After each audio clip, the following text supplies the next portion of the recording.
कुरान मजीद सूरह लुकमान की आयत नंबर 17 है। हजरत लुकमान अपने बेटे को नसीहत कर रहे हैं। बाप बेटे को नसीहत कर रहा था। बाप अपने बेटे को समझा रहा था। मेरे रब करीम को बाप बेटे का स्टाइल इतना पसंद आया कि उसे कुरान पाक में बयान फरमा दिया। कभी बाप बेटे की गुफ्तगू भी किसी ने नकल की है, बाप बेटे की गुफ्तगू भी कभी किसी ने किताब में नोट की है, लेकिन मालिक को इतना पसंद आया यारो, बातें बाप बेटे की थी, अल्लाह ने कुरान पाक में नाजिल फरमा दी। यार इतना खूबसूरत था बाप बेटे का अंदाज तकल्लुम देखिए। बाप बेटे से कहता या बुनैया, ऐ मेरे बेटे, ऐ मेरे अल्लाह, इन्हें क्या ओ इधर आए ना या बुनैया, ऐ मेरे, देखें लफ्जों का हुस्न, ऐ मेरे बेटे। अपने हक में कायल नहीं किया कि मैं बूढ़ा हो गया हूं, बड़ी मेहनत की, अब तू पैसे कमाया कर, मुझे दिया कर, तुझे नहीं पता माँ बाप की। हम सारा दिहाड़ी यही ड्यूटी करते हैं, सारा दिन यही काम है कि मेरी कदर कर, बाकी सब ठीक है।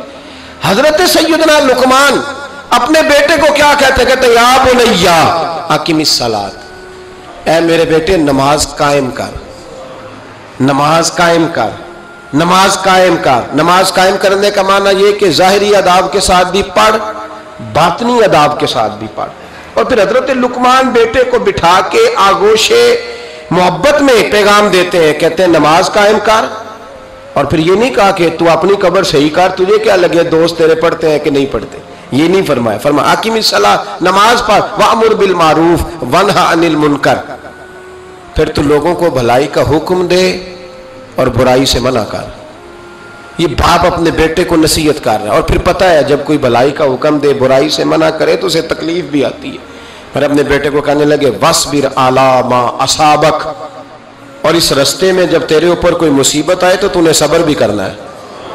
नेकी का हुक्म देने और बुराई से मना करने के रस्ते में जब कोई मुसीबत आए तो बेटे तूने इस पर। और अब बाप अपने बेटे को नसीहत करते हैं, कहने लगे बेटे ये तू ऐसे ही ना समझा कि नमाज पढ़ना कोई आम काम है, ऐसे ही ना समझना कि लोगों को भलाई का हुक्म देना कोई आम काम है, ये आम काम नहीं। इन्ना ज़ालिका मिन अज़्मिल उमूर, ये बड़े हौसले वाले काम है, ये बड़े हौसले वाले, बड़े हिम्मत वाले काम है जो मैं तुम्हें बता रहा हूं। बाप अपने बेटे को ये नसीहत कर रहा है। मुल्ला जामी ने इसको लिखा है, मुल्ला अब्दुल रहमान जामी कहते हैं सैयदा फातिमा अज़-ज़हरा के पास इमाम हसन और हुसैन जब भी जाते थे ना, बीबी साहबा ये आयत पढ़ के सुनाती थी। ये आयत बीबी साहबा सुनाती थी कि बेटे नमाज कायम रखनी है, भलाई का हुक्म देना है, बुराई से रोकना है, और इस रास्ते में जो मुसीबत आएगी उस पे। और इन ज़ालिका मिन अज़्मिल उमूर, बेटे ये मामूली काम नहीं, ये बड़े अज़म वाले काम, ये बड़े हौसले वाले। माँ जब इन लफ्जों में तरबियत करे, माँ जब कहे, देखा ना मेरे भाई, माँ जब सच का दर्स देती है तो बच्चा सच्ची बोलता है। और अगर अम्मा कहे कि बेटे मैं बात करने लगी हूं, तेरी दादी को ना पता चले, ये पुप्पी के सामने नहीं करनी, बल्कि कई दफा अम्मा कहे अब्बा आए ना रात को तो उसको नहीं बताना, और फिर अम्मा ठीक 15 मिनट के बाद के बेटा हमेशा सच ही बोलना, तो सच बोलेगा। क्यों बोले? क्योंकि इसलिए कि अम्मा ने उसे पहले बता दिया है कि सच ये बात करनी नहीं किसी से, मैं कर रही हूं पर तूने किसी से नहीं करनी। तो आपने 3 लेक्चर तो उसको झूठ के दे दिए। अब अगर आप उसे कहें सच बोल तो वो बोलेगा। आपने खुद कहा कि बेटे ये टेलीफोन उठा, इस बंदे के पैसे देने, इस फोन सुन, इसको कहना कि मेरे अब्बा जी फोन घर में भूल गए। फिर दरवाजे पे दस्तक हुई, आप अंदर बैठे थे, बच्चे से कहा कि जाके बाहर कह दो कि अब्बा जी घर में मौजूद है। फिर आपने ठीक 1 घंटे के बाद उसको सच का लेक्चर देना शुरू कर दिया, बोलेगा सच। वो भी फिर जाएगा ना जब अपने दोस्त के घर, तो टेलीफोन अब्बा जी का आएगा तो दोस्त को दे के कहेगा अब्बा जी से कहे कि वो टेलीफोन मेरे पास भूल गया है, क्योंकि ये आपने पट्टी पढ़ाई हुई है। याद रखें, घर के अंदर जब तक आपका किरदार, आपका इखलास, आपका दर्द, हजरत गौसे पाक जिलानी पीर बाद में बने, आलिम बाद में, अगरचे पैदाइशी वली थे, लेकिन गौसे आजम कहते हैं मैंने सबक उस्ताद के पास बाद में पढ़ा। मैंने हजरत अबू सईद मखजूमी के हाथ पर बैत बाद में हुआ, खिलाफत बाद में मिली, सारा कुछ बाद में हुआ।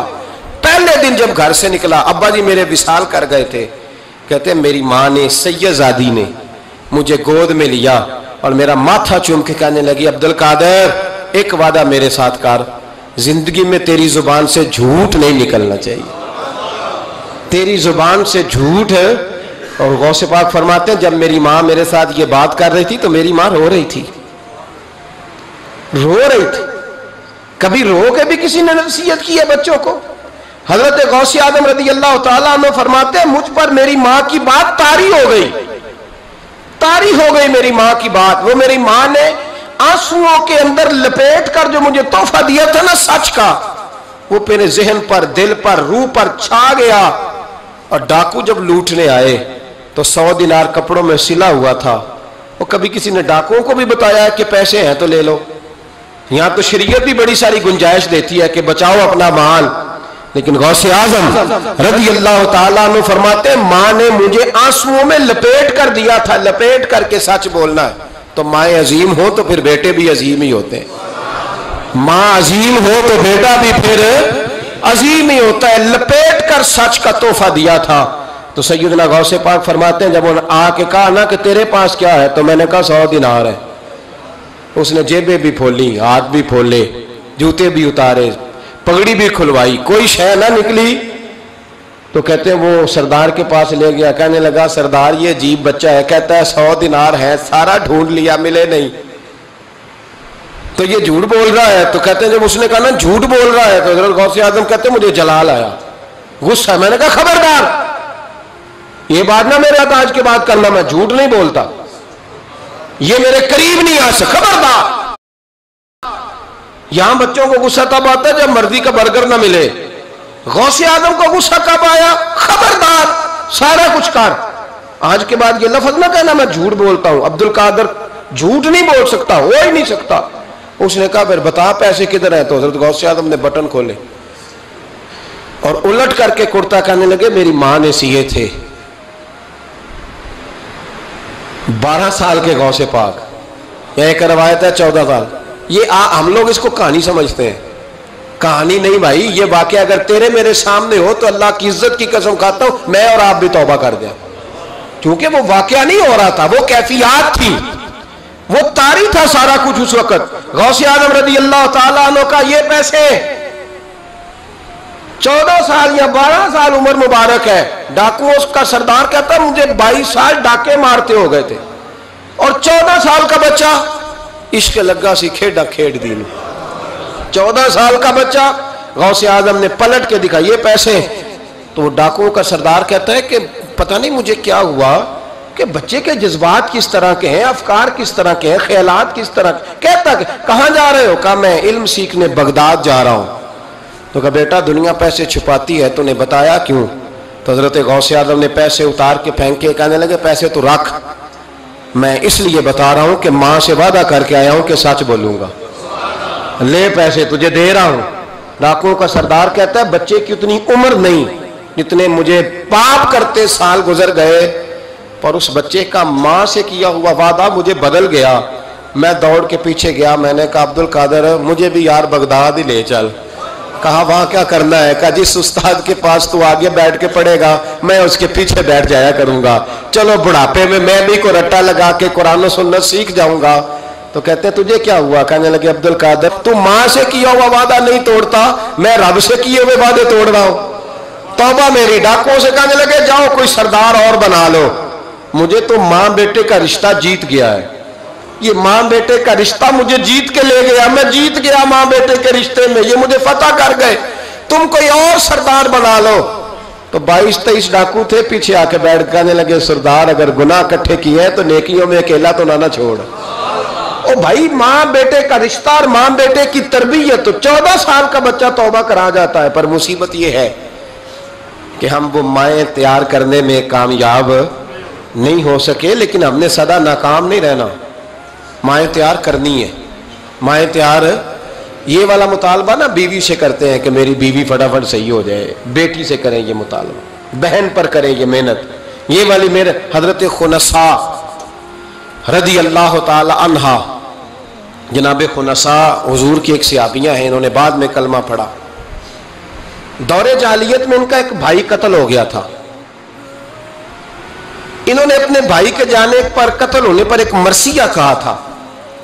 वो मरसिया इतना मशहूर था कि जहां भी पढ़ा जाता लोग अपना कोई जाने वाला याद करके رونے لگ جا. ہمارے ہاں تو اب نعت خانوں نے رواج بنایا نا, جس کے گھر میں کوئی فوتگی ہوتی ہے اسے اور زیادہ رلاتے ہیں.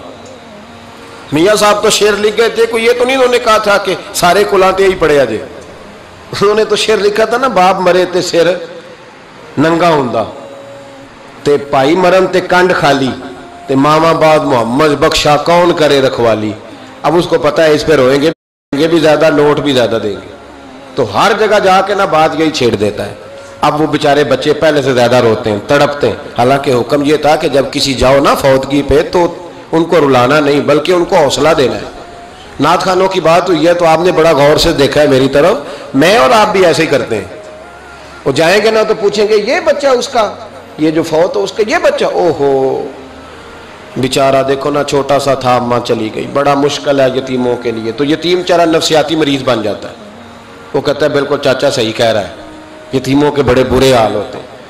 اس طرح کر کے ہم نفسیات کمزور کرتے ہیں بچوں کی. حالانکہ بتانا چاہیے بیٹے فکر نہ کر, میرے نبی پاک بھی تو یتیم ہی پیدا ہوئے تھے نا, تو سارے یتیموں پر حضور کا سایہ ہے. بجائے حوصلے دینے کے ہم اور کمزور کرتے ہیں, اور زیادہ کمزور کرتے ہیں, اور زیادہ لوگوں کو تکلیف دیتے ہیں. تو قصیدہ جناب خنسا رضی اللہ تعالیٰ عنہ کا بڑا مشہور تھا, عربی قصیدہ لکھا تھا انہوں نے. کسی کے ہاں بھی کوئی انتقال کر جاتا تو ان کا وہ عربی قصیدہ پڑھا جاتا, اور جب وہ قصیدہ پڑھا جاتا تو لوگ دھاڑے مار مار کے روتے, دھاڑے مار مار کے. حالانکہ رونا رلانا اتنا اہم کام نہیں جتنا کسی کے دل کو تسلی دے دینا اہم کام ہے. جتنا کسی کی اشک شوئی, اشک آنسو نکالنا تو جرم ہے, آنسو پوچھنا ثواب ہے. یہاں لوگ رلانے کی ڈیوٹی کرتے ہیں, آنسو پوچھنے کی ڈیوٹی نہیں کرتے. حضرت جناب سیدنا خنسا رضی اللہ تعالیٰ عنہ, آپ کا وہ قصیدہ پڑھا جاتا, لوگ دھاڑے مار مار کے روتے. یہ وہی خنسا تھیں کہ جنگ احد سے کچھ مہینے پہلے کلمہ پڑھ کے مسلمان ہو گئی. یہ وہ بی بی مشہور شاعرہ جن کا قصیدہ رونے رلانے کے لیے پڑھا جاتا ہے. ان کے 4 بیٹے جوان تھے. احد کے لیے جب رسول رحمت صلی اللہ علیہ وسلم نے اعلان کیا نا, فوجی آئے, مائیں بہنیں بچے تیار کریں بھیجیں, تو ان کی سہیلیاں کہنے لگی کلمہ تو پڑھ گئی ہے, تیرے بچے بھی پڑھ گئے ہیں, پر تیرا سب کو پتا ہے تیرے بچے کوئی نہیں جائیں گے. اس لیے کہ ایک بھائی کے جانے پر تو نے قصیدہ لکھا ہے تو آج تک پڑھا جا رہا ہے, تو 4 بچے کیسے تیرا نہیں جاتا. جناب خنسا چوپ ہیں. جب جنگ احد کے لیے سپاہی اور مجاہد نکلنے لگے تو 4 بیٹے لے کے چوک میں آ گئی. وہ بی بی جس کا رونا دھونا مشہور تھا, وہ اپنے بچوں کو چوک میں کھڑا کر کے آتی, ادھر دیکھو, قسم ہے مجھے اللہ کی عزت کی, میں نے تمہارے باپ کے ساتھ. یہ ماں لیکچر دے رہی ہے اور چوک میں دے رہی ہے تاکہ دنیا کو پتہ چل جائے. جناب خنسا کا خطبہ مدینے کے چوک میں, کہنے لگی مجھے اللہ کی عزت کی قسم, میں نے جاہلیت کے زمانے میں بھی تمہارے باپ کے بستر کو کبھی ناپاک نہیں کیا, کبھی ناپاک نہیں کیا. میں نے طیب اور طاہر بچے پیدا کیے, اور میں نے تمہیں اپنے سینے سے اپنے وجود کی خوراک تمہیں دی, دودھ پلایا. میرے بچوں, سارا زمانہ جانتا ہے کہ میں کسی کی جدائی نہیں سہ سکتی. میرا بھائی گیا تھا تو میرا قصیدہ ضرب المثل بن گیا, دنیا پڑھتی ہے, پر اب سنو, اب میں مسلمان ہوں, اب میں رسول پاک کا کلمہ پڑھتی ہوں. یاد رکھنا, جب میدان میں تیر چلے نا اور تلواریں چمکے اور نیزے برسے تو سب سے پہلے زخم میرے بچوں کو آنے چاہیے. بچوں کی تربیت ماں کر رہی ہے, پہلا زخم تمہیں لگے. اور پھر کہنے لگی اگر میرا دودھ پیے نا تو پھر یاد رکھنا کوئی ایک تیر بھی تمہاری پشت پہ نہیں ہونا چاہیے. جتنے بھی کھانا سینے پہ کھا کے آنا. کوئی مجھے یہ نہ کہے تیرے بچے بھاگ گئے تھے اور پشت پہ انہوں نے تلواریں کھائی اور زخم کھائے, اور لوگ خبردار سینے پہ تیر کھانا, خبردار جرأت کا مظاہرہ کرنا. یہ خطبہ دے کے جناب خنسا اندر چلی گئی. لوگ کہتے ہیں حیران رہ گئے. مزے کی بات یہ تھی, پھر بھی بیبیاں کہنے لگی خطبہ تو دے دیا ہے, دعا کرو اس کا کوئی بچہ شہید نہ ہو جائے. بڑے سخت قصیدے لکھتی ہے, شہید نہ ہو جائے, دعا کرو. لیکن اللہ بڑا ہی بے نیاز ہے, ان کے 4 بچے شہید ہو گئے. 4 18 زخم تھے بچوں کے پر, تھے سارے سینے پہ. 18 گھاؤ تھے تلواروں کے پر, سارے سینے پہ.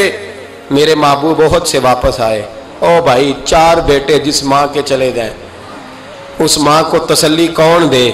جناب خنسا آ کے کھڑی ہوئی تو صحابہ کہتے ہیں ہمارا خیال تھا کوئی درد والا شعر پڑے گی, رلا دے گی دنیا کو. کہ میرے حبیب پاک نظر اٹھائی کا خنسا تجھے پتا ہوگا تیرے چاروں بیٹے شہید ہو گئے. کہنے لگی حضور یہی تو دکھ ہے. جب کہا نا یہی دکھ ہے تو کان کھڑے ہو گئے لوگوں. حضور یہی تو دکھ ہے, یہی تو پریشانی ہے. محبوب نے فرمایا کیا پریشانی ہے؟ کہنے لگی حضور یہی تو پریشانی ہے, میرے 4 تھے, دل کرتا میرے 14 ہوتے. حضور یہی تو دکھ ہے, 4 تھے, دل کرتا ہے 400 ہوتا. 4 کروں تیرے نام پہ جان فدا, نہ بس ایک جان 2 جہاں فدا. سونیا میرا 2 جہاں سے بھی نہیں جی بھرا, میں کروں کیا کروڑوں جہاں نہیں. کہ حضور 4 تھے. اور پھر مسجد نبی آج بھی اس ماں کی جرت کی گواہ ہے کہ ماں پوچھنے لگی سونیا میں یہ نہیں پوچھنے آئی کہ میرا کوئی بچہ ہے کہ نہیں, یہ پوچھنے آئی ہوں کہ میرے بیٹوں نے کوئی پشت پہ زخم تو نہیں کھایا. حضور کوئی پشت پہ زخم تو نہیں کھایا میرے بچوں نے, کوئی پشت پہ زخم. تو رسول پاک نے فرمایا خنسا تیری جرت کو اللہ قبول فرمائے, تیرے بچوں نے جتنے بھی زخم کھائے ہیں سینوں پہ کھائے. میں نے کہا مائیں عظیم ہوں تو بچے بھی عظیم ہوتے ہیں, اور اگر ماں کسی کے سائے کا اندھیرا دیکھ کے ڈر جائے تو بچوں میں جرت کیسے آئے گی؟ بچے کربلا کے میدان میں کیسے جائیں گے؟ بچے اس طرح میدانوں میں